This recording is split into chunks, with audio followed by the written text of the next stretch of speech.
ప్రముఖ దిగ్గజ నటి షావుకార్ జానకి గారు ఈరోజు 1:59 మరణించారు. ఈ వార్తను కన్ఫర్మ్ చేస్తూ నడిగర్ సంఘం అధ్యక్షుడు ప్రముఖ నటుడు నాజర్ గారు డిక్లేర్ చేయడం జరిగింది అఫీషియల్గా. షావుకార్ జానకి గారు కొంతకాలంగా శ్వాసకోశ వ్యాధితో బాధపడుతూ కావేరీ హాస్పిటల్లో జాయిన్ అవ్వడం జరిగింది. కావేరీ హాస్పిటల్లో మల్టిపుల్ ఆర్గాన్కి ఇన్ఫెక్షన్ రావడంతో ఆమె మరణించారని చెప్పేసి వార్త అందింది. ఇది చిత్ర పరిశ్రమకైతే చాలా దిగ్భ్రాంతి కలిగించే వార్త అని చెప్పాలి. వయసు 94 సంవత్సరాలు. రామారావు గారి దగ్గర నుంచి ఈ కాలం నటుల వరకు కూడా అందరితో ఆమె నటించారు. దాదాపు 400 చిత్రాలపైన సౌత్ ఇండస్ట్రీ అన్ని పరిశ్రమల్లో ఆమె పనిచేయడం జరిగింది. షావుకార్ జానకి గారు తెలియని వాళ్ళంటే ఎవరు లేరు. ఆవిడ స్వయంగా తన జీవితంలో జరిగినటువంటి సంఘటనలు, చిత్ర పరిశ్రమలో తనకున్నటువంటి అనుబంధం, నటీనటుల గురించి తన దగ్గర ఉన్నటువంటి జ్ఞాపకాలు తెలుగు వంతు ఎక్స్క్లూజివ్గా పంచుకున్నారు. బహుశా అదే ఆమె ఆఖరి ఇంటర్వ్యూ అయ్యి ఉండొచ్చు.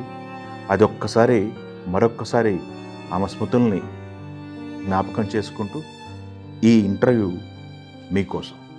నమస్తే అండి. ఎంత ఆనందంగా ఉందంటే, మీ మొదటి హీరో రామారావు గారు అయితే రామారావు గారికి మీరు మొదటి హీరోయిన్. సో ఈ శత జయంతి సందర్భంగా మీలాంటి పర్సనాలిటీ ఈరోజు ముందుకు వచ్చి రామారావు గారితో మీ అనుభవాన్ని షేర్ చేసుకోబోతున్నది ముందుగా మీకు ధన్యవాదాలమ్మా. సో నమస్కారం శ్రీ యజ్ఞమూర్తి గారు. ఇది చాలా అరుదైన ఒక సన్నివేశంలాగా ఉంటుంది మనం ఇప్పుడు మాట్లాడుకుని. ఎందుకంటే రామారావు గారి శత జయంతి ఉత్సవాలు సందర్భంగా మనం 74 ఏళ్ళు వెనక్కి వెళ్ళిపోతున్నాం. 105 సంవత్సరాలు అయింటుందేమో మన చిత్ర పరిశ్రమకి జీవనం వచ్చి. అవును, అంటే మీరు అనేది మూకీ ఏమిటి, మూకీలోనే నేను పుట్టాను. కానీ నేను పుట్టిన సంవత్సరం 1931లో మూకీ టాకీ అయింది. అప్పటి నుంచి ఇలా ఏదో ఒకటి మాట్లాడుతూనే ఉన్నాను నేను. సో అది ఆ మూకీగా ఉండడం అంత మంచి కదేమో అని భగవంతుడు నాకు టాకీ ఇచ్చేసాడు. అందుకనే 91 సంవత్సరాల వయసులో కూడా మీరు మీ వాయిస్ చూసారా ఎలా ఉందో. అప్పటికి ఇప్పటికి ఆ వాయిస్లో అయితే ఎలాంటి మార్పు కనిపించట్లేదు. మీ ముఖంలో కూడా ఆ వర్చస్సు అలాగే ఉంది, ఆ తేజస్సు అలాగే ఉంది. ఎలా ఉంటుందండి 91 ఏళ్ళు.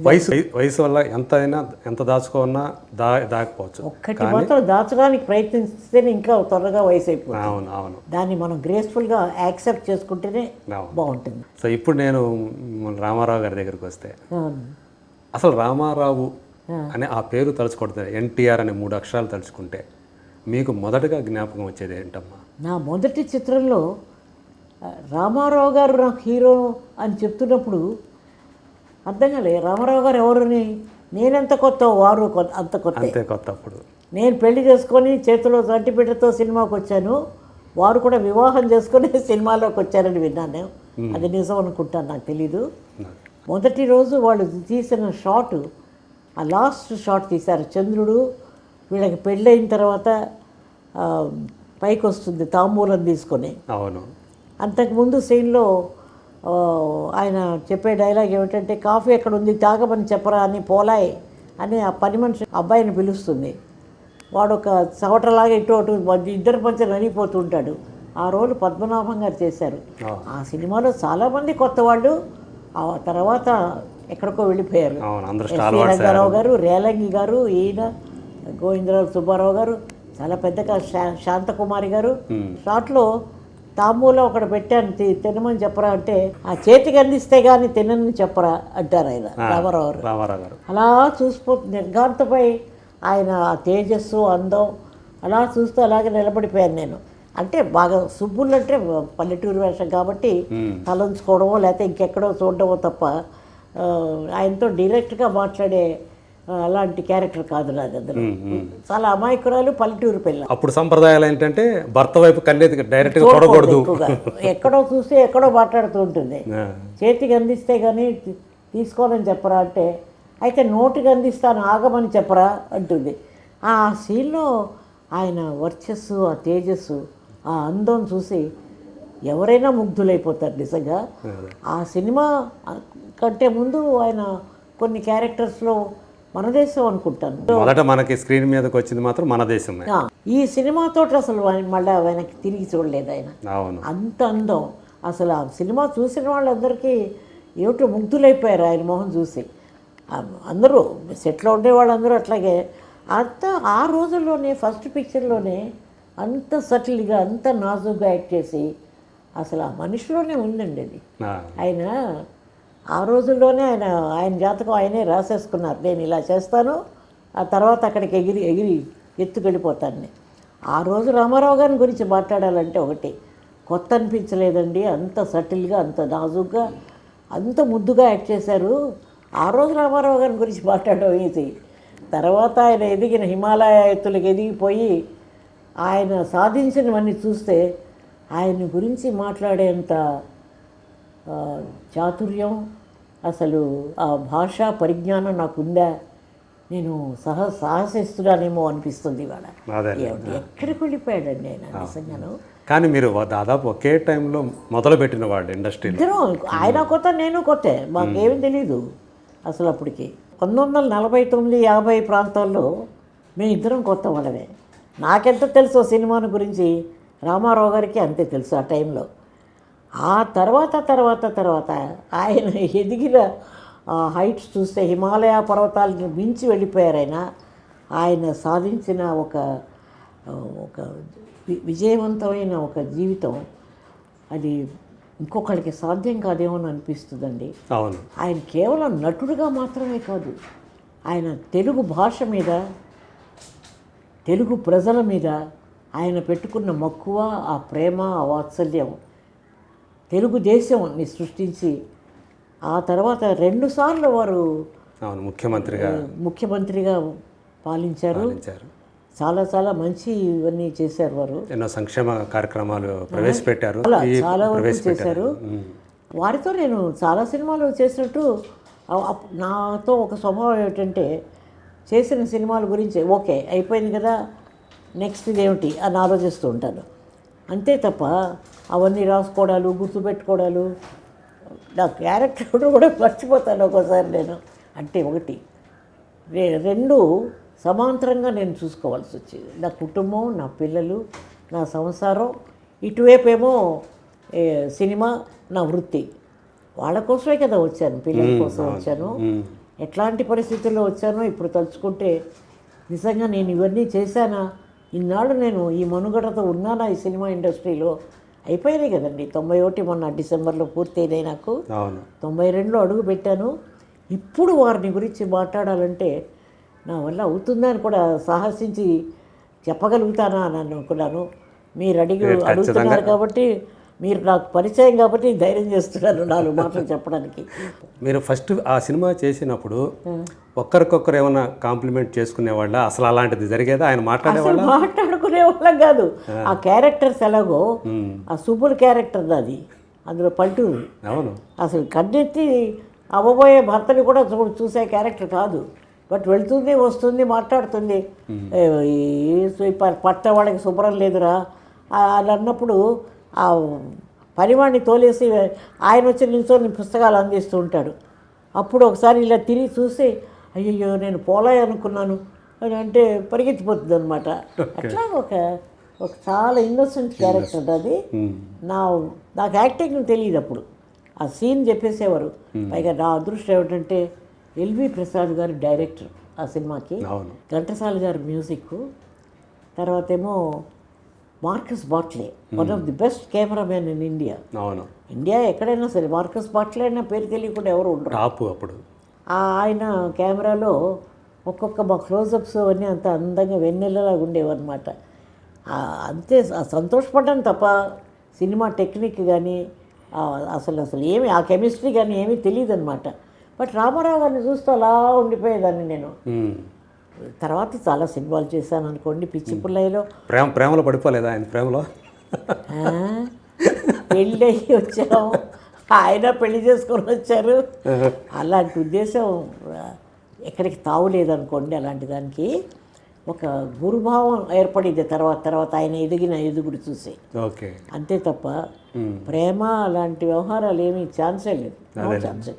సో అప్పుడు యాక్చువల్గా మీరు రావటమే పసిపాపని ఎత్తుకొని వచ్చారు కదా. పాపాయి బతుకు తెరువు కోసం వచ్చిందాన్ని. అంతేనంటారు, కేవలం బతుకు తెరువు కోసం. కేవలం బతుకు తెరువు. మా ఇంట్లో నేను ఎక్కడ సినిమాలో చేరతాను అని చెప్పి బిఎన్ రెడ్డి గారు నా వాయిస్ విని ఆల్ ఇండియా రేడియోకి వచ్చి దాన్ని చూసి స్టేషన్ డైరెక్టర్ పర్మిషన్తోనే వచ్చారు. ఓకే. నా వాయిస్ రేడియోలో వింటూ ఉండేవారట వారు. అంటే రేడియోలో అప్పుడు మీరు బాలానందం క్యారెక్టర్ ఏదో చేశారు. బాలానందంలో చేస్తున్నప్పుడు ఇంత మంచి వాయిస్ని, మెచ్యూర్ వాయిస్ని మనం బాలానందం ప్రోగ్రాంలో వేసామని ఎలివేట్ చేశారు, నన్ను అప్గ్రేడ్ చేశారు. నేను రేడియో స్టార్ని ఆ రోజుల్లో. అవును. పాలగుమ్మి పద్మరాజు అప్పుడు మీరు శంకరమంచి జానకి. శంకరమంచి జానకి కాదు, టేకుమళ్ళ జానకి, పుట్టింటి పేరే. అందరికీ అసలు రేడియో స్టేషన్ పంపించడం కూడా ఇష్టం ఉండదు ఇంట్లో. కాకపోతే ఫ్రెండ్స్ అందరూ అడిగితే మా అమ్మ మా అన్నయ్య వాళ్ళు ఒప్పుకున్నారు. మా నాన్నగారేమో కలకటాలో ఒకటి ఇంకా పనిచేస్తున్నారు. వారు పేపరు తయారు చేసే నిపుణులు. పైగా ఆయన ఎక్కడో వేరే విదేశాల్లో చదువుకొని వచ్చారంటే. లండన్లో చదువుకొని వచ్చాక పుట్టాను నేను. అన్నీ నా విషయంలో అన్నీ తమాషాగానే ఉన్నాయి అనుకో. అమ్మ కూడా బాగానే చదువుకున్నారుగా. అమ్మ తెలుగు తప్ప ఇంకొక అక్షరం రాదు. నాన్నగారు 3 ఏళ్ళు అక్కడ ఉండి లండన్లో, అక్కడి నుంచి ఆవిడకి పోస్టల్ ఎడ్యుకేషన్ ఇప్పించి ఆయన తిరిగి వచ్చే లోపల సీనియర్ కేంబ్రిడ్జ్ పాస్ చేయించారు. ఆ తర్వాత ఇంగ్లీష్లో ఉత్తరాలు రాసిన ఉన్నాయి ఇంకా బొమ్మవి నా దగ్గర. అవునండి. కాకపోతే ఆయన ఉద్యోగానికి వచ్చిన తర్వాత ఒక ఊరి నుంచి ఒక ఊరికి బదిలీ అవడంతో మాది వానాకాలం చదువు అయిపోయింది. అంటే నాన్నగారు అంత ఎక్కువ చదువుకున్నారు కదా, మరి మిమ్మల్ని ఎందుకు చదివి? అదే చెప్తున్నాను, మమ్మల్ని ఆయన చదువుకోకుండా ఉన్నప్పుడు మా అమ్మని చదివించారు. మేము చదువుకుంటామని చెప్పి అడిగినప్పుడేమో ఆయన ఉద్యోగంలో చేరడం వల్ల Rajahmundry paper mills, Naihati paper mills, Bengal, అప్పుడు 24 పరగణాసలు ఉండేది అక్కడ. తర్వాత కూచ్బిహార్, డాల్మియా పేపర్ మిల్స్, అస్సాం, ఇలా తిరుగుతుంటే ఇక్కడ చదివే ఉండి ఇక్కడ చేర్పించడం, మళ్ళీ నాన్నగారికి బదిలీ అవ్వడం. దానివల్ల ఆడపిల్లలు చదువు నట్టుపడిపోయింది. మీ చెల్లెళ్ళు కూడా అంతేనా? ఇద్దరం. మా కృష్ణకుమార్కి నాకు 1 year and 4 months, ఏడాది మీద 4 నెలల తేడా.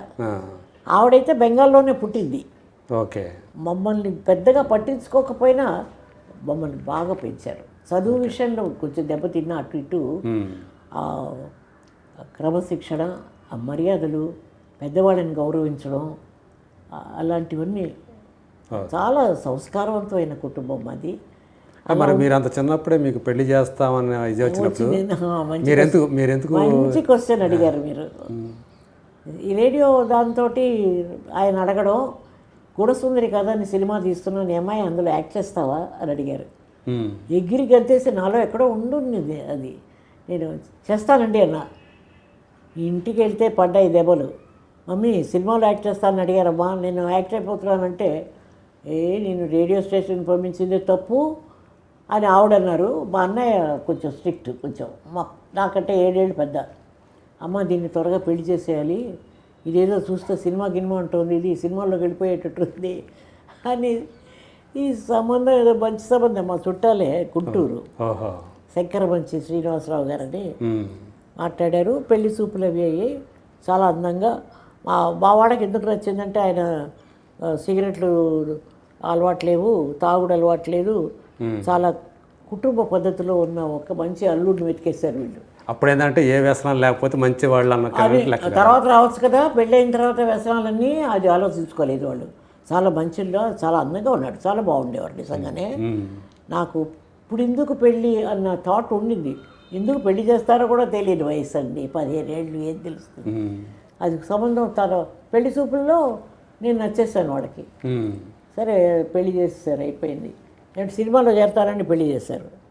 అదే సినిమాలు ఆ తర్వాత మా కుటుంబాన్ని కాపాడడానికి, మా సంసారాల్ని జాగ్రత్తగా చూసుకోవడానికి ఎంత పెద్ద సహాయం అయింది మాకు సినిమాల వల్ల.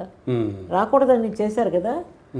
ఆ చేసిన పెళ్ళిలో ఏమైందంటే ఆయన బాగా ముద్దుగా పెరిగిన మనిషి, గుంటూరు. వాళ్ళ ఫాదర్ మ్యాజిస్ట్రేట్గా ఉండేవారట.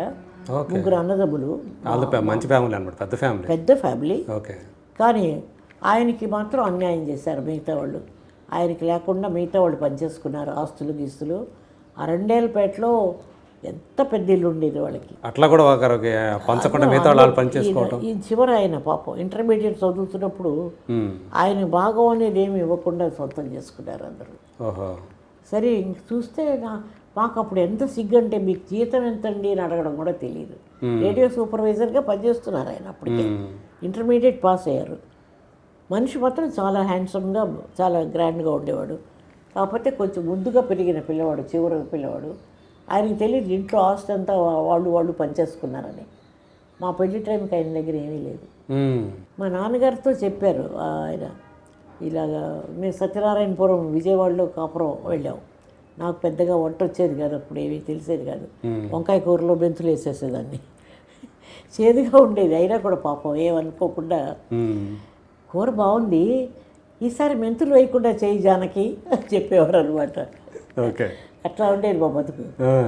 అదే సీతాపురం అవన్నీ ఊళ్ళు ఉన్నాయి కదా, అక్కడన్నీ ఈ రేడియో సెట్లు అవి చెక్ చేయడం, వాటి గురించి గవర్నమెంట్కి పంపించడం ఇవన్నీ చేస్తుండేవారు ఆయన. ఆయనతో పాటు నేను ఎద్దుబండిలో ఎక్కి నేను ట్రావెల్ చేస్తూ ఉండేదాన్ని. ఇవాళ ఎద్దుబండినంతా ఎక్కడ బుల్లెట్ కార్స్ అని పోయి మనకి బుల్లెట్ ట్రైన్స్ వచ్చేసాయి కదా. అలాంటి పల్లెటూరులో బతికిన దాన్ని నేను. ఎంత మా నాన్నగారు విదేశాల్లో చదువుకొని వచ్చినా కూడా మా ఇంట్లో ఆచారం అనుష్ఠానం అవన్నీ ఎక్కువ. అవునా? దేవుడు భక్తి ఇవన్నీ చాలా ఎక్కువ. వాళ్ళు లైక్ చేయలేదండి.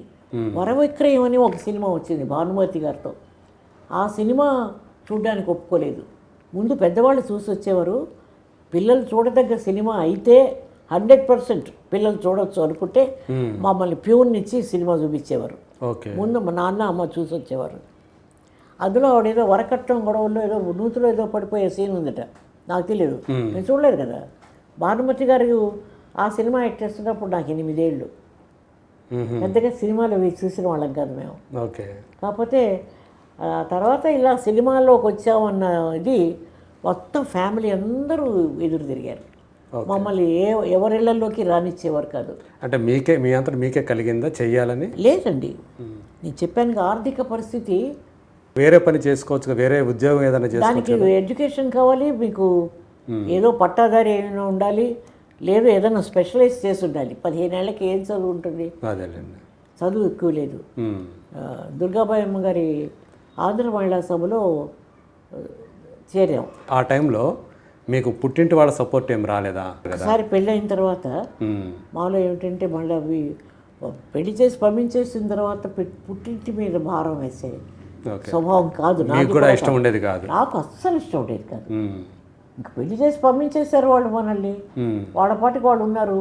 మనం ఏంటి అక్కడికి వెళ్తే మనం తక్కువ చూపు చూస్తారు, వెళ్ళకూడదు అదే థాట్ ఉండేది నాకు. మన మర్యాద మనం కాపాడుకోవాలి, మన జీవితం మనది.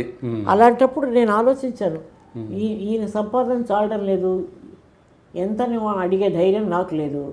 సరే నేను ఒకరోజు కూర్చుని మాట్లాడుతూ, పాపాయి కూడా పుట్టింది, 3వ నెల వచ్చేసింది, మనం ఏదైనా ఆలోచించుకోవాలి కదంటే, ఒకవేళ నేను సినిమాలో చేరితే ఎలా ఉంటుందంటే, సినిమాలా అన్నారు. ఒక్కసారి షాక్ అయ్యి చెప్పాను, మన పెళ్ళికి ముందు ఇట్లా జరిగింది, నేను ఎక్కడ సినిమాలోకి వస్తానో అని మా వాళ్ళు ఇలా పెళ్లి చేశారు నాకు. బిఎన్ రెడ్డి గారని చాలా పెద్ద డైరెక్టర్, వాహిని స్టూడియోస్ అది ఉంది. వాళ్ళు అడిగారు, అక్కడికి వెళ్ళి అడిగితే ఎట్లా ఉంటుంది అని అడిగారు. ఒక రోజంతా ఆలోచించారు, మనం జాగ్రత్తగా ఉంటే తప్పు లేదులే అన్నారు. అబ్బా ఇది చాలా పెద్ద మనసు, పర్వాలేదులే అనుకున్నారు. అనుకుని అపాయింట్మెంట్ తీసుకుని వెళ్ళాం. టీ నగర్లో వారి ఇల్లు. వెళ్తే వాట్ బ్రింగ్స్ యూ హియర్ అన్నారు. ఆ రోజు మీరు అడిగారు కదా సార్, సినిమాలో యాక్ట్ చేద్దామని అనుకుంటున్నాను అన్నాను. సారీ అమ్మా, అయిపోయింది ఆ సినిమా, గుణసుందరి కథ అది అయిపోయింది, నేనేం పిక్చర్లు ఏం తీయట్లేదంటే నేను అప్పుడు కొంచెం మనసు విప్పి చెప్పాను. లేదండి నేను చేయవలసిన పరిస్థితి వచ్చింది, నేను కూడా ఎంతో కొంత కుటుంబానికి ఆసరా ఇవ్వాలి నేను, అందుకని మీరేమనుకోకపోతే అంటే అని కాసేపు ఆలోచించారు. కూర్చో అన్నారు. ఎవరు ఈ పాప అన్నారు. నా బేబీ అండి అన్నాను. పక్కనే మా వారు నిల్చున్నారు. 3 నెలల బేబీ ఎత్తుకుని ఉన్నాను. పక్కనే మా వారు నిల్చున్నారు. ఈయనండి మా వారు, సరైన ఉద్యోగం ఏది దొరకలేదు, ఆర్థికంగా కొంచెం ఇబ్బందుల్లో ఉన్నాము, మీరు ఏదైనా కొంచెం డెఫినెట్గా సినిమాల్లో అవకాశం ఇస్తే ఏదైనా అది నాకు వృత్తి కింద అవుతుంది నాకు అన్నాను. కాసేపు ఆలోచించి కూర్చోండి అన్నారు, కూర్చోబెట్టారు. అప్పుడు నల్లగా ఉండేవి కదా ల్యాండ్లైన్ టెలిఫోన్లు పక్కనే, దాన్ని తీసుకొని మాట్లాడారు. వాళ్ళ బ్రదరు నాగిరెడ్డి గారితో మాట్లాడి ఇలాగ ఒక అమ్మాయి వచ్చింది, రేడియోలో మంచి ఆర్టిస్టు, చాలా పెద్ద పేరుంది రేడియోలో తనకి, 20 రూపాయలు ఇచ్చేవారండి ఒక్కొక్క ప్రోగ్రాంకి నాకు. ఓకే. ఆచంట జానకిరామ్, బుచ్చిబాబు, పాలగుమి పద్మరాజు గారి స్క్రిప్ట్లన్నీ చదివేదాన్ని నేను. చాలా చాలా పెద్దవాళ్ళ స్క్రిప్ట్, పివి రాజమన్నారు గారిది, అందరి స్క్రిప్ట్లు. ఓకే. చాలా మంచి వాక్శుద్ధి ఉంది, పీలగా ఉంటుంది, సన్నగా ఉంటుంది, అంతకంటే చెప్పడానికి ఏం లేదండి, బ్రాహ్మణ అమ్మాయి అని చెప్పి ఆయన రేడియో డైరెక్టర్ చెప్పాడు అనమాట. వారి రూమ్లోనే జరిగింది ఇదంతా. నీ పిక్చర్ తీస్తున్నాం కదా ఏదో కొత్తగాను. ఫస్ట్ పిక్చర్ విజయ ప్రొడక్షన్స్ వాళ్ళకి, తొలి చిత్రమే షావుకారు. దాంతో వాళ్ళు ఎస్టాబ్లిష్ అయ్యారు. తర్వాత అన్ని రకాలుగా క్లాసిక్ కదండి ఇప్పటికీ. ఆర్థికంగా చాలా గ్రాండ్గా పోయిందని చెప్పుకోవడానికి ఏం లేదు, కానీ ఆ తర్వాత దానికి మంచి పేరు వచ్చింది. క్లాసిక్గా నిలబడిపోయింది చరిత్ర. ఈ రోజుకి కూడా అంత న్యాచురల్గా సినిమాలాగే ఉండదు, కూర్చొని చూడటం మొదలెడితే. అందులో ఎల్వి ప్రసాద్ గారి డైరెక్షన్ చెప్పాలే మనం. ఏమన్నా ఉందే వేషం ఇస్తావంటే సరే పంపిస్తూ ఒక టైం ఇచ్చారు, ఇచ్చి మూవీ టెస్ట్ తీస్తాము, పనికొస్తుందో చూసుకొని వేషం ఇస్తాము అన్నారు. వెళ్ళిన తర్వాత గెటప్ అంతా వేసి వడ్డాడం పెట్టి ఆ పల్లెటూరు గెటప్ అంతా వేసి పరికిణి ఓణి వేసి తీశారనమాట. ఆయన మార్కస్ బాట్లే కెమెరా చేశాడు. హరిబాబు గారని పెద్ద makeup man from Bengal, Calcutta పిక్చర్స్కి, ఆయన మేకప్ వేశారు.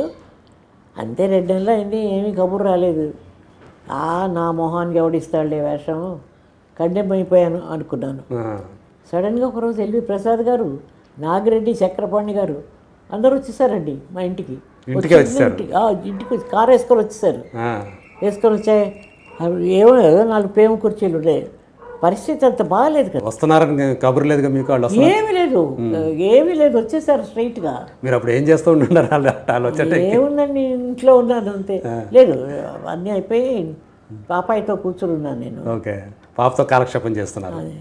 అది చాలా ముందుగా పుట్టింది మా అమ్మాయి, పెద్ద పాప, యజ్ఞప్రభ. మీ పేరే ప్రభ ఒకటి ఉంది వాళ్ళకి, మీకు మూర్తి వచ్చాం. మూర్తి, కీర్తి అన్నీ వచ్చాయి మీకు. తర్వాత ఏమిటి వచ్చి చాలా అదృష్టవంతురాలు అమ్మాయి అన్నారు. ఏం వేషం సార్ అన్నాను. నీ మొహం ఏం వేషం ఏంటి, నువ్వే హీరోయిన్, కొత్తగా వచ్చారు ఒక హీరో రామారావు అని, ఆయనే నీకు హీరో అని అన్నీ చెప్పేశారు. 2500 జీతానికి నన్ను ఫిక్స్ చేసుకున్నారు ఆ సినిమాలో. అట్లా వచ్చారండి సినిమాలోకి. మీ మొదటి జీతం 2,500. 2,500 లక్షల్లో కనబడింది అప్పుడు. అంతే కదా, మరి డబ్బులు లేని ఆర్థికంగా చాలా ఇబ్బందుల్లో ఉన్న టైంలో అది ఒక పెద్ద వరంలాగా దొరికింది. పైగా ఎత్తుకోవడమే కథానాయక వేషం అంటే ఏమాత్రం ఊహించనిది అస్సలు. అంటే మీరు అసలు వెళ్ళటం ఏదో ఒక వేషం అనుకుని వెళ్ళారా, లేకపోతే హీరోయిన్? ఏదైనా ఒక చిన్న వేషం ఇస్తారు, బ్రతుకు తెరువుకి మనకు ఏదో ఒక వేషం స్టార్ట్ అవుతుంది, కెరియర్, సినిమా లైఫ్ వస్తుంది, ఏదో ఒక వేషం ఇస్తారు అని అనుకున్నాను. 2 నెలలు రాకపోయేప్పటికీ ఆశలు పోయినాయి, ఇంక రాదనుకున్నాను. బట్ వచ్చింది. అంత బాగా చూసుకున్నారు వాళ్ళు నన్ను. ఆ వేషం కూడా అసలు ఎక్కడ కరెక్షన్ లేదు, కాకపోతే బాలింత్రాలని కదా, కొంచెం అలా వంగి నించునేదాన్ని. ప్రసాద్ గారు చూసి, అమ్మాయి నీ జడకి రాయి కడతాను, స్ట్రైట్గా నిలబడు అనేవారు. ఇలా వంగి నిలిచేదాన్ని వీక్నెస్ వల్ల. ఆ పాపను వదిలిపెట్టి వెళ్ళి అంజమ్మ అని నాకు మేకప్, హెయిర్ డ్రెస్సు, బట్టలు తోడగడానికి లేడీస్నే పెట్టేవారండి ఆ రోజుల్లో. సినిమాల గురించి అపోహలు చెడ్డ మాటలు ఉండేవి కానండి, నిజమైన మర్యాద అంటూ నేను చూసింది ఆ కాలంలోనే. 49 నుంచి 50-56 వరకు ఇండస్ట్రీ చాలా పవిత్రంగా ఉండేదండి. బయట అపోహలు తప్పుడు మాటలే తప్ప పద్ధతిగా ఒక పరిశ్రమలాగే జరిగిందండి. మనకి పరిశ్రమ అనే అంతస్తు ఇవ్వడానికి కూడా పాపం గవర్నమెంట్ వాళ్ళు ఫీల్ అయిన రోజులు అవి. డెఫినెట్గా నా కష్టాలకి ఏదో ఒక జీవనోపాధిని నేను ఏర్పరచుకోవాలి అన్న ఒక ఉద్దేశంతో నేను సినిమాల్లోకి వచ్చాను. తెలుగులో ఆ సినిమా అయిన తర్వాత కేవీ రెడ్డి గారు ఓ రోజు నన్ను చూసి, అమ్మాయి ఆ పల్లెటూరు వేషానికి ఆ రాజమండ్రి గెటప్కి బాగున్నావు నువ్వు, ఇప్పుడు మా హీరోయిన్స్ అంతా చాలా ఒడ్డు పొడుగు చాలా గ్లామరస్గా ఉంటారు, నువ్వు 5 పువ్వులు రానిలాగా ఇంత ఉన్నావు, ఏ ఊరు మీదే అన్నారు. ఇప్పుడు అన్నారు కదండి రాజమండ్రి, అదే మా ఊరు. 5 పువ్వులు రాని అంటే ఇంత ఉన్నానండి. అలాగే ఉండేదాన్ని నిజంగా కూడా. పెద్ద వాళ్ళు జడ, పనికిరావు నువ్వు, మీ ఊరు వెళ్ళిపో అన్నారు. ఒకసారి మొహానికి రంగేసుకున్నాను డైరెక్టర్ గారు, కేవీ రెడ్డి గారు అన్నమాట. ఇది పెద్దగా వేషాలు రావు, హీరోయిన్ గెటప్ హీరోలు పక్క మిగతా హీరోలతో కంపేర్ చేస్తే నువ్వు నథింగ్. నాకు అలాంటి మాటలు అంటే ఎక్కువ పట్టుదల ఉంది నాకు మనసులో. సక్సెస్ చేసి చూపించాలి అనే ఉద్దేశం. ఎలా వెళ్తాను సార్, ఒకసారి మొహానికి రంగేసుకున్నాను, ఏదో వస్తాయిలేండి అన్నాను. ఈ లోపల నాకు తమిళ్ పిక్చర్స్, జెమినీ స్టూడియో, ఏవిఎంవి అవి ఇవి వచ్చేసాయి. దాంతో అందుకున్నాను కరెక్ట్గా. వెంకటేశ్వర మహత్యంలో నేను సోది చెప్పే సన్నివేశం అంటుండి, అది ఫ్లోర్ నెంబర్ 9 వాహిని స్టూడియోలోనే షూట్ చేశారు. అది అందరూ విచిత్రంగా వచ్చి చూస్తున్నారు. నేను చేస్తే బయటకు వచ్చినప్పుడు కేవీ రెడ్డి గారు నిల్చున్నారు. అమ్మాయి, నేను అన్న మాటని వెనక్కి తీసుకుంటున్నాను, నేను యూఆర్ ఎ గుడ్ ఆర్టిస్ట్, దీంతో నేను అంటే ఆ రోజుల్లో వాచకానికి మంచి ప్రాముఖ్యత ఉండేది. చాలా థ్యాంక్స్ సార్, వెళ్ళిపోక్కర్లేదు కదా నేను అన్నాను. అక్కర్లేదు అన్నారు. అప్పటికే నాకు తమిళ్లో, కన్నడంలో చాలా అవకాశాలు వచ్చేసాయి. బాగా బిజీ అయిపోయాను నేను. AVM, Gemini, modern theatres, Salem, best కంపెనీలన్నీ నాకు వచ్చేసాయి హీరోయిన్గా. ఆ రోజు క్రేజ్ అనమాట. ఒక ఇంట్లో మామూలుగా సంసారం చేసుకునే పిల్ల యాక్ట్ చేయడానికి వచ్చింది అనేది ఒక అందరికీ ఆశ్చర్యం. అలాగే అందరూ పత్రికల వాళ్ళు కూడా వాళ్ళు పిక్చర్ని గురించి విమర్శించేప్పుడు ఒక పక్కింటి అమ్మాయిలాగా ఉంది కానీ సినిమా యాక్ట్రెస్ లాగా లేదు, బాగా మంచి ఈ అమ్మాయికి భవిష్యత్తు ఉంది అనే రాసేవాళ్ళు. అట్లా మెల్లిగా అందుకుందండి నా లైఫ్. అదే టైంలో రామారావు గారు ఒక్కొక్క అడుగు అంచెలుగా వెళ్ళిపోయి, నేను యాక్ట్ చేసిన ఈ హీరోవా ఇంత దూరం వెళ్ళిపోయారు ఆయన సీఎం అయినప్పుడు ఇంకా ఆశ్చర్యం. వారికి నేను చూసింది ఆయన నిమగ్నత, కార్యదీక్ష, అనుకున్నది సాధిస్తే కానీ బల్లూకప్పట్టు ఏదైనా సరే వారికి. కానీ ఆ చిరునవ్వు, ఆ ప్రశాంతత మాత్రం ఆయనలో ఎప్పుడు అటు ఇటు చెరగలేదండి. బహుశా మీరు చాలామందిని ఇంటర్వ్యూ చేస్తుంటారు, ప్రతి ఒక్కరూ ఆ పాయింట్ చెప్పుంటారు. వారిలో ఉన్న ప్రెజెంట్నెస్, మనుషుల్ని చూసు, అందులో లేడీస్ విషయంలో చాలా గౌరవం అండి ఆయనకి. ఎవరిని ఒక్క తప్పు మాట అనేవారు కాదు. ఆయన పనేదో ఆయన అంతేనండి చేసుకొని వెళ్ళిపోతూ ఉండేవారు తప్ప కూర్చొని ఎవరితోనో బాధాకాని వేయడం, మాట్లాడడం ఎప్పుడు చూడలేదు. అట్లా ఒక పద్ధతిగా వచ్చారు. వారు కూడా వారి జీవితాన్ని వారు వృత్తిగా తీసుకొని దాంతో అక్కడే ఆగిపోకుండా ఎక్కడికో మనం ఊహించని ఎత్తులకు వెళ్ళిపోయినారు ఆయన. ఇప్పుడు నైల్ నది ఎంత పొడుగంటే చెప్పొచ్చు, హిమాలయాలు పొడుగు చెప్పొచ్చు. రామారావు గారు ఎదుగు ఎవరు చెప్పలేము. మన వల్ల కాదు. నేను సాహసించలు కూడా ఏమనుకోవద్దు మీరు. కాకపోతే అలా విస్తుపోయి చూస్తుండేదాన్ని. ఏమిటి మనిషి మామూలుగా వచ్చారు, ఎంత కార్యదీక్ష. ఆ డైలాగుల మీద అంత పట్టుదలండి. వారి డైలాగులే కాదు, మావన్నీ కటస్తో పెట్టి వాళ్ళు చెప్పేవారు. అల్లు రామలింగ గారు ఎప్పుడైనా ఏదైనా రామలింగయ్య గారు టేక్ యువర్ ఓన్ టైం అనేవారు. ఒక్క నిమిషం టైం ఇచ్చి రెడీగా ఉన్నారండి, ఇంట్లో హోంవర్క్ చేసి మీరు ప్రాక్టీస్ చేయాలని అందరికీ చెప్పేవారు. పక్క వాళ్ళు బాగా చేయాలి అనే దుగ్ధ ఆయనలో చాలా ఉండేదండి. చేస్తేనే సినిమా మంచిగా వస్తుంది. సినిమానే కాదు, ఆయన పర్ఫార్మెన్స్ దెబ్బతింటుంది కదా మేము సరిగా మాట్లాడకపోతే. పని అంటే నేను కూడా అంతేనండి, ప్రాణం ఇచ్చేస్తాను. అది వచ్చేదాకా నిద్ర పట్టదు నాకు. అట్లా నేను తర్ఫీదయ్యాను. ఒకళ్ళ తప్పుల్లోంచి ఒప్పులు నేర్చుకున్నదాన్ని నేను. మిగతా నటీనటులు కానీ ఎవరైనా తప్పు చేస్తుంటే అది తప్పు అని అనిపించింది అనుకోండి, మనకి అవకాశం వచ్చినప్పుడు ఈ తప్పు మనం చేయకూడదు అని అట్లాగే స్లోగా నేను డెవలప్ అయ్యి వచ్చాను. ఆయనలో ఏమిటో తెలీదు, నేనంటే అంత ప్రత్యేకమైన అభిమానం. వారి సొంత సినిమాల్లో చేశాను. వాళ్ళ ఎన్ఏటి బ్యానర్లో కూడా నేనే ఫస్ట్ ఎంలో నాదే ఉంటుంది. నేను అలివేలు మంగగా కూర్చుని ఉంటాను. రామారావు గారు తోటి పోల్చుకుంటే ఐ డోంట్ థింక్ ఇంకోళ్ళు పుట్టొస్తారా అనేది నాకు డౌట్ అండి. ఆ తర్వాత ఆయన నాకు మాత్రం వారు పల్లెటూరు వేషాల్లో, పిచ్చిపుల్లయ్యలో కానీ మిగతా సినిమాలో కానీ బ్రహ్మాండంగా చేస్తారు ఆయన పల్లెటూరు క్యారెక్టర్స్. కామెడీ కూడా భలే పండుతుంది వారు చేస్తే. నీవే కదా జాబిలి అనే సాంగ్ ఇద్దరం చాలా ఇన్నసెంట్గా, చాలా ఫ్రెష్గా, అసలు ఎంత బుద్ధిగా ఉండేది. ఆ పాట ఎన్నిసార్లు చూసినా బోర్ కొట్టదు. మీరు చెప్పిన పాటలో క్లోజప్ షాట్స్ ఉంటాయి, మీరు దాంట్లో ఒకటి ఉంటుంది, ఆయన అలా ఉంటే ఆయన మీదకి ముఖం అలా తీసుకొని వస్తారు. చంద్రుడిని చూసినట్టే ఉండేది రామారావు గారి మొహం చూస్తే. నాకు ఆయన చాలా పౌరాణిక చిత్రాలు, చారిత్రాత్మక పిక్చర్లు కూడా చేశారు. కానీ నాకు ఆయన సోషల్ పిక్చర్స్లో కొన్ని క్యారెక్టర్స్ను ఈ దేవుడు వేషాలు వేసిన ఈ పిక్చర్ ఇప్పుడు కూడా ఆయన ఆ సినిమా వస్తుందంటే కూర్చుండిపోతాను నేను. నాకు మామూలుగా ఈ మోడర్న్ డాన్సెస్ అవన్నీ మన మిగతా యంగర్ హీరోయిన్స్ డ్యాన్స్ చేసినవన్నీ ఓకే, వృత్తి కోసం చేయక తప్పదనుకోండి. వారి టాలెంట్ అందులో పెద్దగా ఏమీ అనుకోను. నేను ఫ్రాంక్గా చెప్తున్నాను. ఆయన దేవుడిగా నిలిచిపోయాడు ఇవాళంటే మనకి రాముణ్ణి కృష్ణుణ్ణి ఆయనే చూపించేశారు. ఇలాగే ఉంటారు, ఇంకొకలాగా ఉండుండరు వాళ్ళు ఉండుంటే అన్నది మనకి మనసులో నిర్ధారణ అవ్వడానికి కారణం రామారావు. అంత క్యారెక్టర్ స్టడీ అండి ఆయనకి నిజంగా. ఆయన అంటే రాముడిగా కృష్ణుడిగా ఆయన్నే పూజించుకునేవాళ్ళు. దేవుడైపోయినాడు కదా ఆయన తర్వాత అసలు. కానీ మీ ఇద్దరూ చేసిన ఒక సినిమా ఉంది, ఆయన గిరీశం, మీరు బుచ్చమ్మ. రామారావు గారు ఆ వేషం వేయడం అనేది ఆశ్చర్యం. ఆయన ఆ వేషం చేయడం వల్ల నా క్యారెక్టర్ బాగా ఎత్తులకు వెళ్ళిపోయింది. యాక్చువల్గా అది నెగిటివ్ షేడ్. వదిన అంటూనే పెళ్లి చేసుకుంటాడు కదా, నూరు దగ్గర మాట్లాడుకుంటారు కదా, మేస్టారు విధవలు పెళ్ళాడడం తప్పు కదుషండి అని అంటుంటే వదిన అంటుంటాడు, వాళ్ళ చివరికి పెళ్లి చేసుకుంటాడు. రామారావు గారు చేయడం వల్ల ఆ పిక్చర్కి అంత పెద్ద వెయిట్ వచ్చిందండి. తర్వాత ఇంకెవరు చేసినా కూడా సరిపోయి ఉండేది కాదు. తర్వాత నన్ను మెచ్చుకున్నది రామారావు గారు సంసారం ఒక చదరంగంలో చిలకమ్మ వేషం.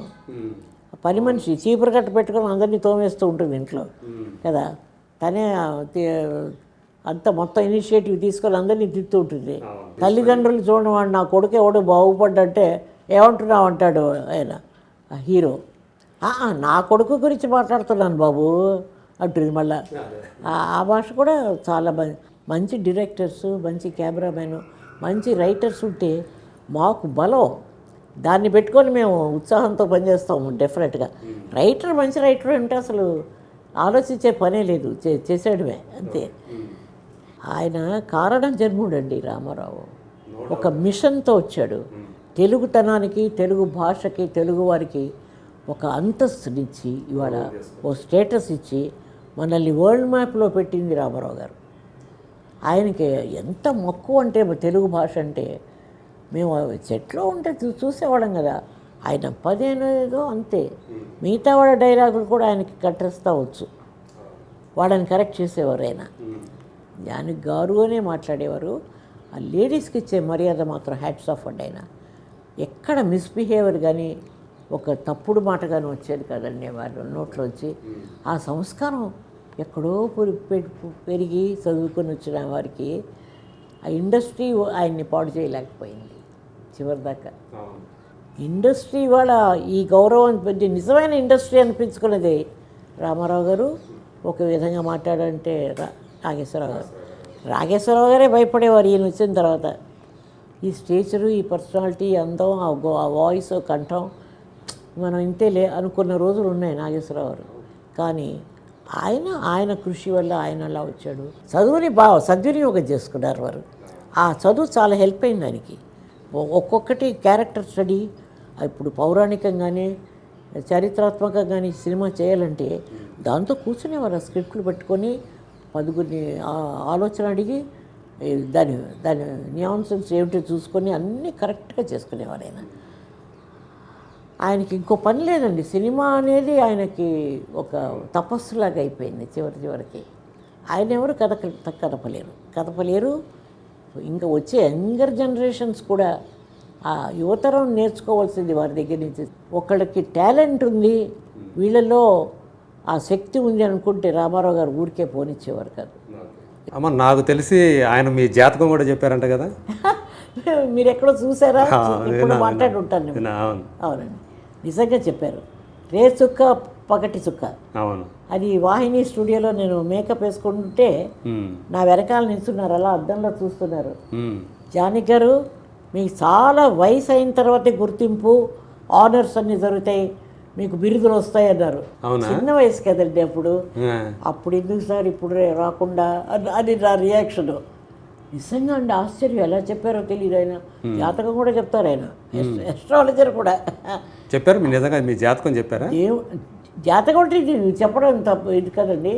నాకు బాగా వయసు అయిపోయిన కాలంలో నాకు గుర్తింపు వస్తుంది, రికగ్నిషన్ వస్తుంది, అవార్డ్స్ వస్తాయి, అవన్నీ ఆనర్స్ వస్తాయని చెప్పడం జరిగింది కదా. మన కళ్ళు ఊహించాము నాకు పద్మశ్రీ 90 ఏళ్ళ తర్వాత వస్తుందని. ఆయన చెప్పింది ప్రతి ఒక్కటి జరిగిందండి నిజంగాను. నేను అనుకోను అది నా అదృష్టం. నా మొదటి హీరోవే ఇంత గొప్ప మనిషి, ఇంత శక్తి ఉన్న మనిషి నాకు హీరోగా రావడం, ఆ పిక్చర్లో అంత మంచి పేరు రావడం, ఆ తర్వాత వారి సినిమాలే కాకుండా బయట సినిమాలన్నీ కూడా మంచి క్యారెక్టర్స్ నేను చేయగలగడం, అది కేవలం నా పూర్వజన్మ సుకృతం అని ఇప్పటికీ అనుకుంటాను. వారి కాలంలో మనం అందరూ ఉన్నది మనందరి అదృష్టం. అట్లాంటి ఒక విజేతతోటి మనం అందరం బతికున్నాం, మనం పనిచేసాం, మనం వారి స్క్రీన్ టైం పంచుకున్నాం అనడంలోనే చాలా చాలా చాలా మహోన్నతమైన ఒక ఫీలింగ్ ఉంది మనకి. ఒక విశిష్టమైన మనిషి అండి ఆయన నిండుకుండా తొణకకుండా ఆయన ప్రశాంతత అవన్నీ మెయింటైన్ చేస్తూ ఆయన చాలా మనలాగే చాలా ప్రశ్నలు ఎదుర్కొన్నారు. ఎప్పుడైనా మనం విన్నామా ఆయన బాధపడ్డం? అలా అంత కూర్చొని అన్నీ మొత్తం వాటిని సరిదిద్దుకొని ప్రపంచానికి ఎప్పుడు చిరునవ్వుతోనే కనిపించారు. వారు ఇంకా 10 కాలాల పాటు మనతో ఉండవలసిన మనిషి దేవుడైపోయాడు. అంటారు కదా, దేవుడికి ఎవరి మీద ఎక్కువ ప్రేమ ఉంటుందో వాళ్ళని తొందరగా తీసుకెళ్ళిపోతాడు అనేది ఉంది ఒక సామెత. అట్లా దేవుడు ఏంటి భూలోకంలోనే ఉంటావా, మమ్మల్ని కూడా కొంచెం ఎంటర్టైన్ చేయని తీసుకెళ్ళిపోయాడేమో అనిపిస్తుంది నాకు ఒక్కొక్కసారి. కానీ మనం నిజంగా అదృష్టవంతులండి. మనం అంతా రామారావు గారిని గురించి మనం మాట్లాడి ఎన్ని వాల్యూమ్స్ రాసిన ఒక తీరని ఇది మనం ఎంత మాట్లాడినా సరిపోదు. ఈ నట సార్వభౌముడు అన్నీ ఆగవు. ఆయన ఎక్కడో ఎక్కడో ఎక్కడో ఎదిగిపోయినాడు ఆయన. కాబట్టి వారు ఎక్కడున్నా సరే ఈ తెలుగు పరిశ్రమని, తెలుగు వారిని, తెలుగు గడ్డని ఎప్పుడు ఆశీర్వదిస్తూ ఉండాలని కోరుకుంటూ. మీరు ఇప్పుడు 91 సంవత్సరాలు, అవును, 90 ఏళ్ల వయసులో పద్మశ్రీ తీసుకున్నారు. కానీ ఇంత చురుకుగా ఈ వయసులో కూడా మీ కంఠం అలాగే ఉంది. ఏంటి మీ ఆరోగ్య రహస్యం ఏంటమ్మా అసలు తెలుసుకోవాలి? ఏమీ లేదు, వయసు అయిపోతున్న గురించి బాధ లేదు, దుగ్ధ లేదు, ఆలోచించడం. ఈ కంఠం అంటారా, ఆ భగవంతుడు సత్యసాయి వారి సమక్షంలో సడన్గా పిలిచేవారు. 10,000 మంది కూర్చుని ఉంటే జానకి వచ్చి మాట్లాడు అనేవారు. స్వామి దేవుడు భగవంతుడి ముందు ఎలా మాట్లాడంటే, ఎవరు చెప్పారు నువ్వు చదువుకోలేదని, నా కాలేజీలో నువ్వు PhD చేసావు మాట్లాడు అనేవారు. ఆయన కూడా నన్ను గురించి ఎక్కువ చెప్పేవారు. నాకు ఎప్పుడైనా ఆరోగ్యం కొంచెం ఇబ్బందిగా ఉన్నప్పుడు చెప్పేవారు, Janaki you are not doing well అని నా జుట్టు మీద ఇలా కలిపి వర్రీ అవ్వక నేను చూసుకుంటానన్నారు. నా మేజర్ హార్ట్ ఆపరేషన్ అయింది. నాకు కొలెస్ట్రాల్ లేదు, షుగర్ లేదు. ఎప్పుడు జరిగింది? 1999. షిర్డీ సాయి, పర్తి సాయి దివ్య కథ అని వారు 14వ సంవత్సరం దాకా బాబా వారి జీవితాన్ని అంజలీదేవి గారు చేశారు. పుట్టపర్తిలో ఉండి చేసాం మనం. వారికి ఒకటే ఇష్టం, నా మీద ఉన్నది ఉన్నట్టు మాట్లాడుతుంది, అన్నది చేస్తుంది, కమిట్మెంట్. ఇప్పుడు మీకు ఏదైనా చెప్పాను అనుకోండి, నా వల్ల అవుతుందో లేదో అని కూడా ఆలోచించను, చేసే తీరాలనుకుంటే అని చేసేస్తాను. నేను ఈరోజు కూడా యాక్చువల్గా మాకు అలాగే ఇచ్చారు. ఇవాళ నిజంగా ఆరోగ్యం ప్రయాణ పడగలతో ఉండి కార్డు సహకరించకపోయినా లేదు అంటే 7:30 గంటలు కారులో కూర్చొని వచ్చాను బెంగళూరు నుంచి. దాంతో కాళ్ళన్నీ పట్టేసి కొంచెం రామారావు గారు మీ చేత మాట్లాడించారు. అలాగే అనుకున్నాం. రామారావు గారు దేవుడు కదా, ఆయన కూడా మనకి. బాబా గారు, రామారావు గారు ఉండి ఏదో 4 ముక్కలు నా చేత మాట్లాడించుంటారు. ఇవాళ మీకు అది పనికొస్తే సంతోషం. మీ అన్నీ కూడా మీరు చూసుకుంటే కష్టాల్లోనే ఇందులో వచ్చారు కదా. ఇంత కష్టాలు పడి ఇన్ని సినిమాలు చేసి ఇంత ఆరోగ్యంగా ఉండటం వెనక ఏదైనా మీ వెనక ఏదైనా శక్తి నడిపించిందేమో అనిపిస్తూ ఉంటుంది. పని మీద ఉన్న కమిట్మెంట్, నిమగ్నత. ఏదైనా ఒక మాట అంటే అది మనం నెరవేర్చాలి, మనం ఎక్కడ తీసుకోకూడదు. మాట తప్పింది అన్న మాట నాకు ఇష్టం ఉండదు. ఇప్పుడు నా మీద ఎవరు జాలి పడడం కూడా నాకు ఇష్టం లేదు. నేను నా మామూలుగా ఒక స్టేటస్ వచ్చిన తర్వాత, ఒక టాప్కి వెళ్ళిన తర్వాత హోదా ఉందా, పటాటోపం అంతా ఉంటుంది చాలా. నేను ఎప్పుడు లైక్ చేయలేదు. బాగా ఫేమస్గా ఉన్నప్పుడు ఒకేలా ఉన్నాను, ఇప్పుడు ఒకేలా ఉన్నాను నేను. కాబట్టి అది దేవుడిచ్చిన ఒక మంచి వరం అని అనుకొని దాన్ని కాపాడుకుంటున్నాను తప్ప నేనుగా ఏమీ ప్రయత్నం లేదండి. నా వాయిస్ అంటారా, అది అందరూ చెప్తుంటే నాకు ఆశ్చర్యం వేస్తుంది, ఎందుకో తెలీదు. మామూలుగా ఈ వార్తలు చదువుతారు చూడండి, వాళ్ళకి వాయిస్ కలిసి నాగేశ్వరరావు అనేవారు. మీరు వచ్చి హైదరాబాద్ రండి జానకి గారు, మీరు అందరికీ కొంచెం తర్ఫీస్ ఇద్దరు, కానీ వాయిస్ కల్చర్ ఎట్లా మాట్లాడారనేది కొంచెం నేర్పించండి. నేను చదువుకోలేదు సార్, మెట్రిక్తో అయిపోయింది నా చదువు, అది కూడా అక్కడక్కడ వానాకాలం చదువు. నాకు లెక్కలు రావు, ఇప్పటికీ రావు లెక్కలు. ఎవరైనా డబ్బులు ఇస్తే ఆ రోజుల్లో పాపం క్యాష్ ఇచ్చినా కూడా రిసీప్ట్ తీసుకునేవారు.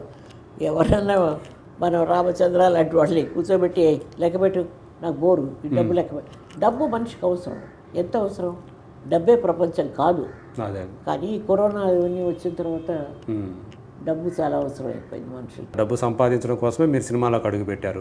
అంటే కష్టాలు, ఆర్థిక కష్టాలు పోతాయి అండి. దాంట్లో ఏమాత్రం ఎగ్జాజరేషన్ లేదు. దాని తెలియక మిగతా ఉద్యోగాలకు వెళ్ళాలంటే మీరు అడిగినట్టు ఇందాక ఇంకేదైనా పని చేసుకోవాలి, దానికి క్వాలిఫికేషన్ కావాలి, ఏదైనా స్పెషలైజ్ చేసి ఉండాలి. అలాంటిది ఏం లేదు కదండి నాకు. అందుకని సినిమా అయితే మీకు పెద్ద చదువు అక్కర్లేదు. శివాజీ గణేశన్ గారు, నాగేశ్వరరావు గారు వీళ్ళంతా ఏం చదువుకున్నారంటారు, కానీ ఎంత గ్రేట్ పర్ఫార్మెన్సెస్ ఇచ్చారు అందరూ. చదువు మీరు అన్నట్టు చదువే ముఖ్యం కాదు, సంస్కారం, ఒక వృత్తి మీద మనకున్న ఒక ఆసక్తి, పట్టుదల, మనం సాధించాలనుకుంటే చేయగలం ఏదైనా సరే. మన ఆర్థిక కష్టాలు తీరినాయి మరి నిజంగా మీకు? ఏమండి ఆర్థిక కష్టం, ఎస్, ఎక్కడికో వెళ్ళిపోయాను కదా. అదే చెప్పాను, మంచి పొజిషన్లో ఉన్నప్పుడు కూడా సరదాగా ఎప్పుడైనా సినిమా వద్దు అనుకుంటే ప్రపంచం అంతా తిరిగి వచ్చేస్తుంది. ప్రపంచం చాలా నేర్పింది, సినిమా ఇండస్ట్రీ చాలా నేర్పింది. నాకు ఒకటి ఎవరు అబద్ధం చెప్పకూడదు. ఒకసారి ఎవరిని అబద్ధం చెప్పారు నాకు తెలిసిందనుకోండి, వాడు నిజం చెప్పినా ఇంకా అబద్ధంగానే చేసుకుంటా.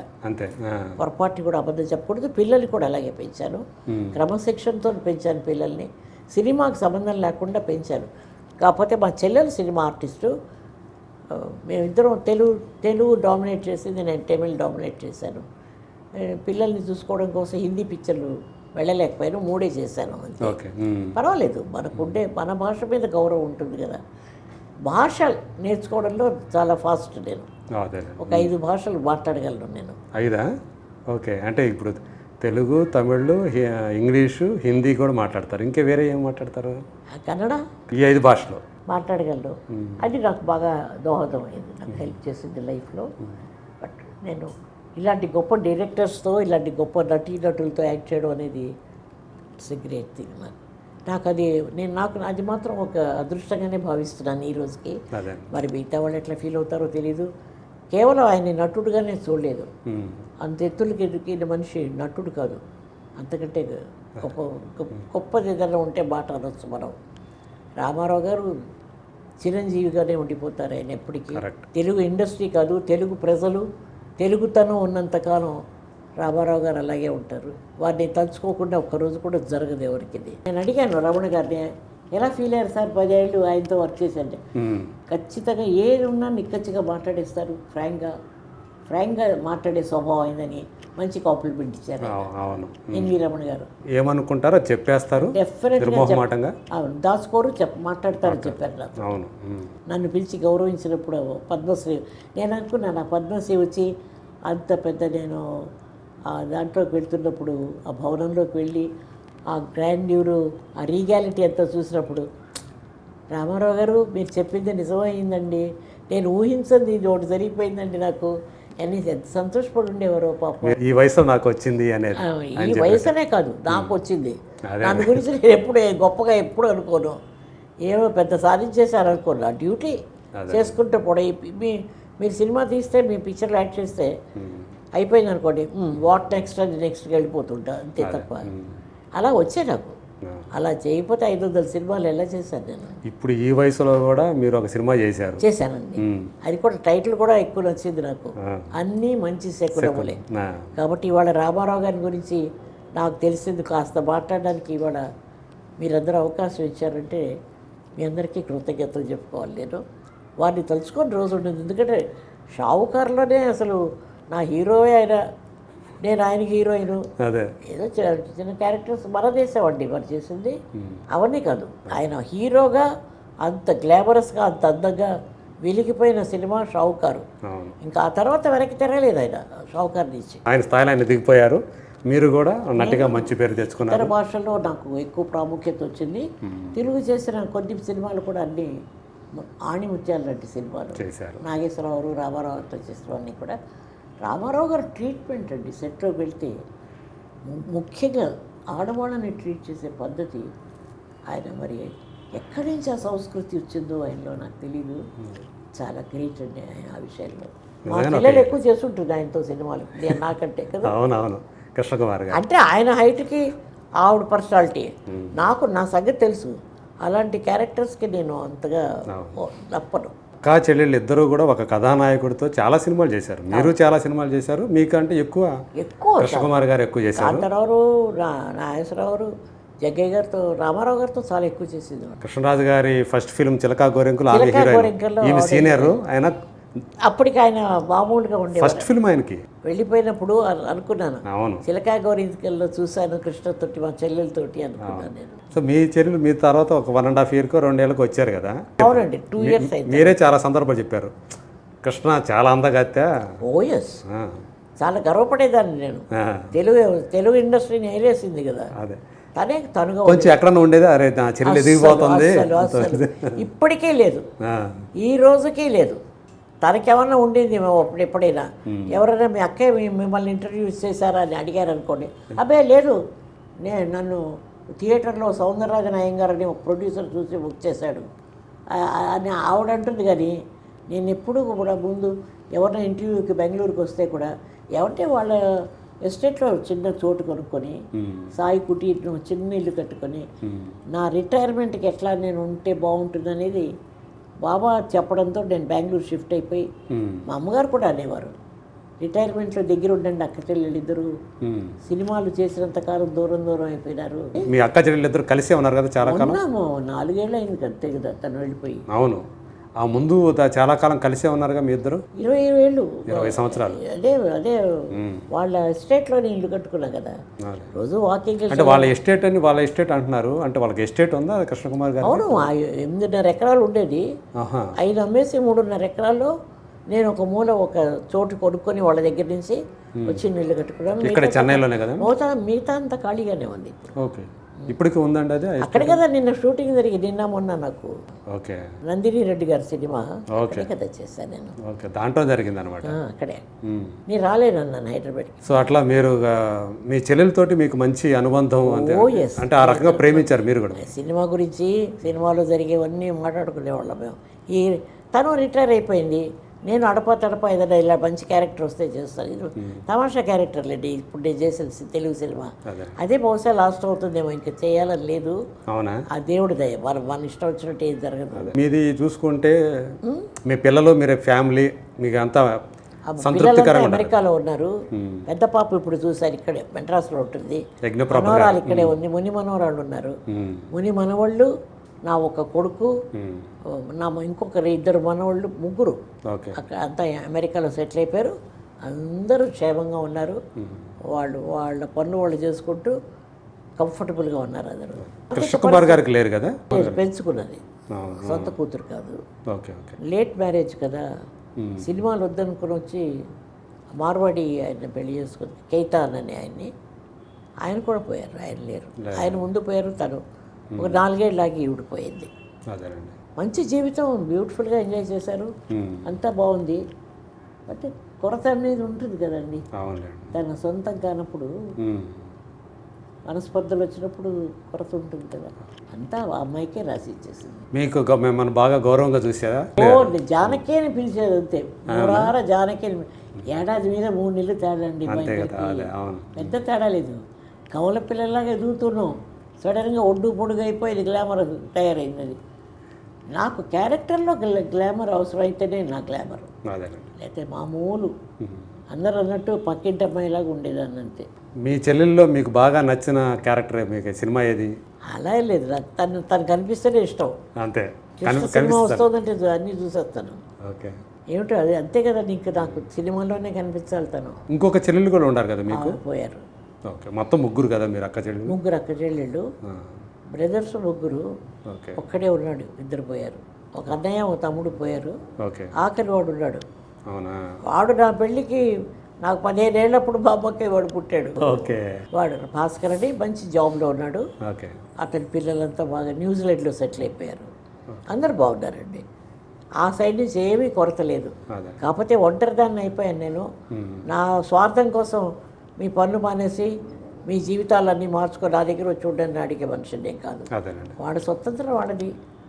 నాకెవరూ లేరు, తోడు లేరు, పర్వాలేదు, బాబా ఉన్నారు, చూసుకుంటాను. ఆ ధైర్యంతో జీవితాన్ని సాగిస్తున్నారు. జీవితం హ్యాపీగా సాగిస్తాను. హ్యాపీగా. ఆ టైంకి ఎవరైనా వస్తే మంచి వంట చేసి భోజనం పెట్టడం సరదా నాకు. ఎవరైనా తింటే సంతోషపడిపోతాను నేను. అదే ఎవరు లేకపోతే ఉన్నారుగా మా స్టాఫ్, వాళ్ళ అదృష్టవంతులు నా పిల్లల కంటే. రోజు ఒక కొత్త వెరైటీ తినేస్తూ ఉంటాను. ఓకే, థ్యాంక్ యూ అమ్మా, థ్యాంక్ యూ, థ్యాంక్ యూ అండి. Thank you so much. మీరు ఇంకా చాలా ఆరోగ్యంతో ఇంకా ఉండాలా? ఉండాలి మీరు. ఆరోగ్యంతో, అది కూడా నేను చెబుతున్నాను. ఆరోగ్యం కాదు, ఉండాలనే మాట కొంచెం బాధకరంగా ఉంది నాకు. అట్లా అంటారా? ఉంటారు బాధతో కదా, హ్యాపీగా ఉండాలి మీరు. ఎందుకంటే ఉన్నంతకాలం హ్యాపీగా ఉండాలి. ప్రశాంతమైన జీవితంతో ఆరోగ్యంగా ఉండి వెళ్ళిపోవాలంటే, ఎవరిని ఇబ్బంది పెట్టకూడదు. రైట్, అలాంటి స్వభావం కాదండి. అదే నా జీవితం నా కోసం కాదు, ఇంకొకరి కోసమే జరిగింది నా లైఫ్ అంతా. నేను పెద్దగా సంతోషించి నేను ఇది అనుభవించాను, ఇది చాలా గ్రేట్ అని చెప్పుకోవడానికి ఏం లేదు. నా లైఫ్ కష్టపడ్డాను, కష్టే బలి అన్నారు అంతే. I have seen everything in life. ఏం లేకపోతే ప్రపంచం అంతా ఒకసారి అలా తిరిగేసి వచ్చేస్తుంటాను. పిల్లల దగ్గర 2 నెలలు ఉంటాను అమెరికాలో. నాకు అన్ని గ్రీన్ కార్డు, నాకు అప్పుడే వస్తుంది, నాకు పర్మనెంట్ రెసిడెన్షిప్ అన్నీ వర్క్ పర్మిట్ ఉండింది, ఓకే, అన్నీ వదిలేసి వచ్చాను. నాకు ఇండియా ఇష్టం. ఈ దేశం అంటే ఏదో మనం రాజులు అండి, ఇక్కడ చాలా మంది. అంతే కదా, అంతే కదా. మనం ఎందుకు థర్డ్ రేట్ సిటిజన్గా ఇంకో చోట ఎందుకు బతకాలి మనం? అవును. పిల్లలంటే వాళ్ళంతా పెద్ద పెద్ద పాష్ కార్స్, బ్రహ్మాండమైన భవనాలు, ఆ లగ్జూరియస్ లైఫ్ నాకు అక్కర్లేదు. నేను సంపాదించుకున్న రోజుల్లో కూడా చాలా చాలా చాలా అణిగిమణిగి రేపటి సంగతి ఆలోచించి నా మీద ఖర్చు పెట్టుకునేది ఏదైనా ఉంటే ఇంకొకళ్ళు చేస్తాను తప్ప నా మీద ఖర్చు పెట్టుకోను. చాలా సంతోషం అమ్మా. అలాగే హ్యాపీగా ఉండండి ఉన్నంతకాలం, అలా ఉండాలని కోరుకుంటాం. మీరు అంటే ఒక కళాకారునిగా ఇంకా కంటిన్యూ అవ్వాలని కోరుకుంటాం. ఎందుకంటే ఇప్పుడు సినిమా చేస్తున్నారు, ఇంకా చేస్తారు మీరు. అలా చేయాలని. ఏంటి రామారావులా మీరు కూడా జాతకం చెప్పేస్తున్నారు నాకు ఇప్పుడు. అవకాశం బాగా వస్తే నా టర్మ్స్ మీదే చేస్తాను నేను. అంతే, నా టర్మ్స్కి సూటబుల్. అంటే ఇప్పుడు ఎక్కువ మూవ్ అవ్వలేరు కాబట్టి అలాగే చేయాలి. ఎక్కువ మూవ్ అవుతాను. కాళ్ళు 2 నీ సర్జరీ చేసుకున్నాక చాలా జాగ్రత్తగా ఉండాలి. అవును, బ్రేకేజ్ రాకూడదు. స్లిప్గా అవ్వటానికి అలాంటిది ఏం లేదు. బాగున్నాను. అవార్డు వచ్చినందుకు చాలామంది ఫోన్ చేసి ఆనర్ చేస్తావు. మనుషులకి చదువు ముఖ్యం అనేది ఉంది. నేను చదువుకోలేకపోయాను కదా, చదువుకోలేకపోయారు కానీ ఇక్కడ మీరు ఉన్నత స్థాయికి వెళ్ళారు. నాకు తెలీదు. పిల్లలందరినీ బాగా చదివించాను. ఎవరికి చదువు రాని వాళ్ళు అంత పెద్దగా చదువుకోలేదు, కానీ 3 పిల్లలు బాగా చదువుకున్న పిల్లలు. తను బ్యూటీషియన్, కుక్కలకి సేవ చేస్తుంది. 400 కుక్కలకి 400 డాగ్స్ చేసింది. ఇప్పుడు తగ్గించుకుంది, హెల్త్ కొంచెం దెబ్బతింది, పడింది మొన్న, హిప్ జాయింట్ విరిగింది. చాలా పెద్ద పెద్ద మనసు దానికి. నేను ఇచ్చిందంతా కుక్కలకి. స్వామి ఒకరోజు ఇంటర్వ్యూలో చెప్పారు, కుక్కలకి చేస్తున్నావు బాగానే ఉంది, మనుషులు కూడా చెయ్యి, అమ్మని బాగా చూసుకో. అవునా? ఆయన ఎప్పుడు అంటారు, తల్లిదండ్రులు చూసుకొని వాళ్ళు ఉన్న ఒకటే లేకపోయినా ఒకటే అని ప్రతి ఉపన్యాసంలోనూ చెప్పేవారు స్వామి. Your duties to your parents first, whatever they are. వాడి తప్పులన్నీ ఎంచుకొని కూర్చోక నువ్వు చేయాల్సింది చేయి వాళ్ళకి అని చెప్తారు స్వామి. నేను బాబా నా లైఫ్లోకి వచ్చిన తర్వాత బాగా కంప్లీట్ చేయండి. 1965 నుంచి I have been in Baba's fold. చాలా సంతోషం అండి. యజ్ఞమూర్తి గారు. Thank you so much. Thank you.